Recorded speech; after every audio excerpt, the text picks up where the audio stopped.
నీ గురించి ఊళ్ళో వాళ్ళు తప్పుగా మాట్లాడుతున్నారు తెలుసా? వాళ్ళని పట్టించుకోకమా, వాళ్ళ గురించి నాకు బాగా తెలుసు. నిన్న నాన్నని కూడా తప్పుగానేగా మాట్లాడారు.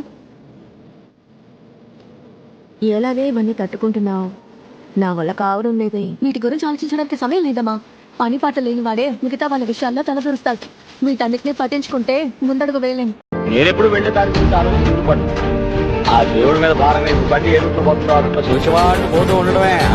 కష్టాలుండని జీవితం ఇస్తానని దేవుడు ఎవరికి ప్రామిస్ చేయడం లేదు. లైఫ్ అనే ప్యాకేజ్ లో అవి కూడా ఉంటాయి. వాటిని దాటడం తెలియాలంతే. జీవితంలోని ఎవరి మీద ఎక్కువ నమ్మకం పెట్టుకోకూడదు.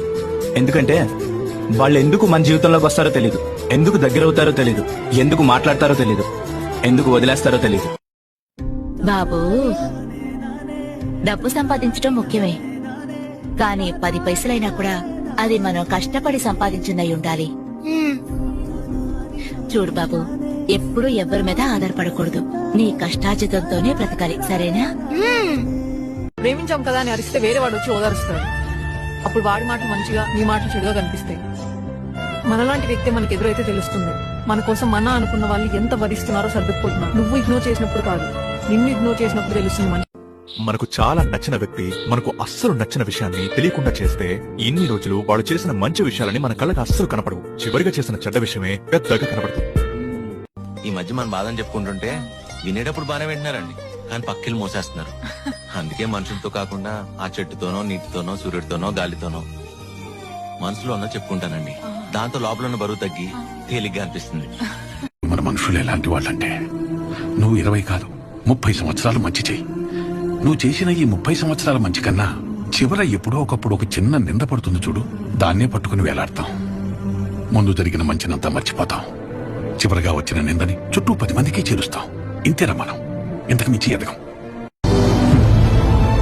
మనసుకి ఆశ ఎక్కువ, నచ్చిన ప్రతిదీ కావాలనుకుంటుంది. కాలానికి క్లారిటీ ఎక్కువ, ఎవరికి ఏం ఇవ్వాలో అది ఇస్తుంది. ఒక పెద్ద మాట చెప్తాను సార్,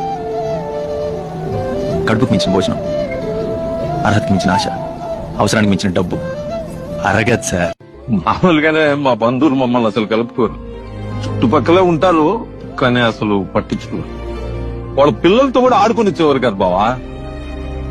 ఎక్కడైనా మా నాన్న ఎదురు పడితే కూడా పట్టించుకోకుండా చూసి చూడనట్టు వెళ్ళిపోతారు. ఆ వయసులో నాకు అది చాలా బాధేస్తుంది.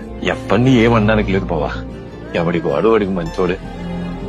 అంతా పాపిష్టి డబ్బు వల్ల వచ్చింది. మన వల్ల ఇంకోళ్ళకి ఏమి అవ్వకూడదు బావా, వాళ్ళ కర్మ కాలేకపోతారు. నువ్వు ఇలా ఉన్నావేంట్రా? ఎప్పుడు ఇలాగే ఉంటుంది, మారుతుంది.